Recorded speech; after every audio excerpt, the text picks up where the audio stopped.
Hello and welcome back to the Radio Ventriloquist Enterprises YouTube channel. I am the Radio Ventriloquist. I know it's been a while since I've posted. My apologies there. I was phenomenally sick over the holidays and it took until the end of January for my voice to get back. And it's just been very, very busy. So it's good to be back with you today. And I want to do a quick review of the Fluance RT85 turntable. Fluance turntables have become something of a darling of the starter turntable set. Those people who are sort of getting into vinyl. Back in the day when I was coming along, we called them records and LPs. Nobody said vinyl, but that's the term these days. I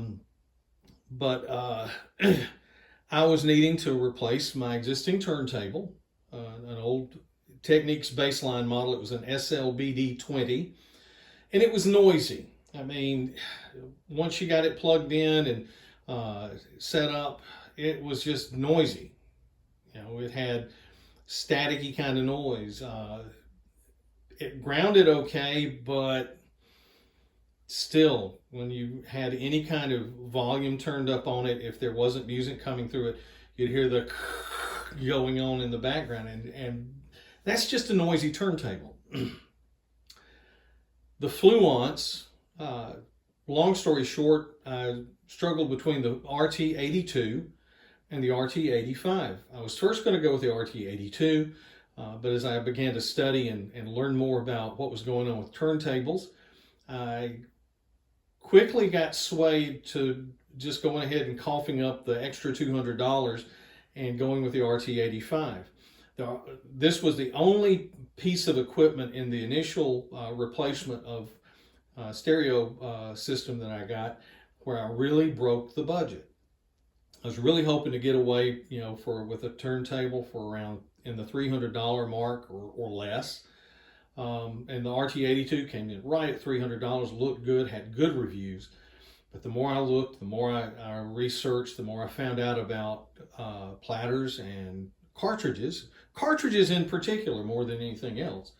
I decided to go ahead and break the budget and go ahead and cough up an extra $200 for the RT85, and I do not regret it. This is a fully manual turntable. I will say this, the thing that pushed me over the edge for going with Fluance was the fact that they have a feature that's just an auto off. When it gets to the end of the record and it's sitting there just turning, after just a little bit, it will shut itself off. That is a wonderful thing.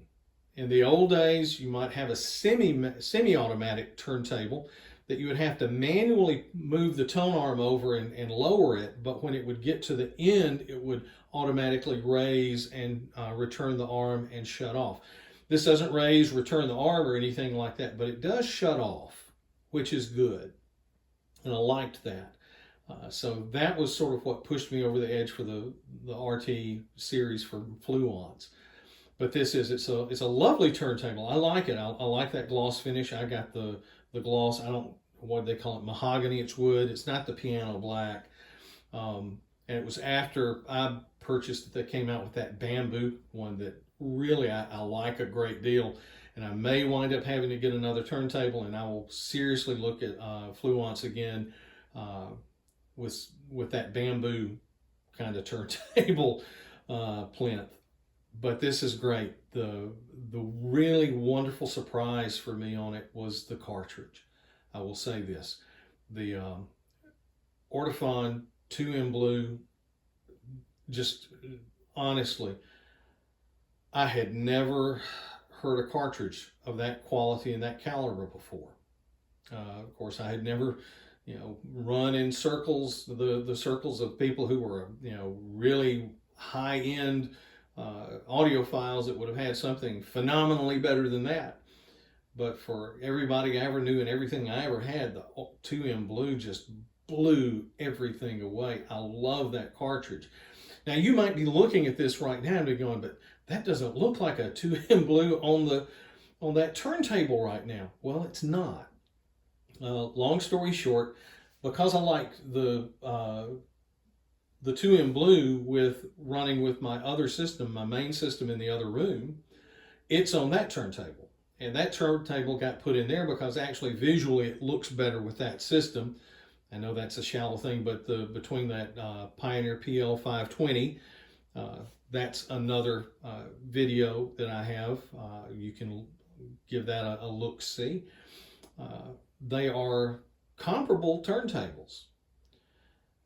But the 520 I needed to replace the cartridge on, and so I put a Sumiko or a Sumiko, I'm not certain how you pronounce it. I think I've heard it pronounced both ways, but a Sumiko, not a Rainier, but an Olympia cartridge on the Pioneer. And then when I decided, well, I'm going to swap the turntables out, thank you, removable head shells, bayonet head shells. Just had to do that and make the adjustments for the cartridge to line up for the turntable. And now the Sumiko Olympia is running here on the Fluance. Now those are two very different cartridges. The price point, they're very close. The 2 in blue runs about $240. The Olympia runs about $200. So price bracket, they're right there together. But the Sumiko is lush, and you might call it romantic and deep and very warm sounding cartridge, whereas the 2 in blue is very detailed and clear, and they're maybe a little analytical. So they're very different cartridges, but they're both wonderful cartridges. You can't fault either one. You can say, well, my preference is one or the other, but they are tremendously wonderful cartridges.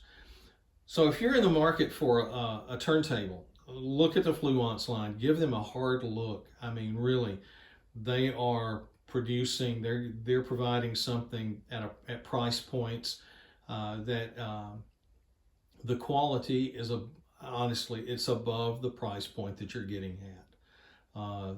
They are really good. You can find reviews all over the place for the Fluance turntables. But the RT85, I love this thing. It is an excellent turntable. I'm happy I've got it. And thank you for being here with me today. If you haven't already, hit the like button, subscribe, and come back and see me again. Thanks so much for being here. We'll see you later. Bye-bye.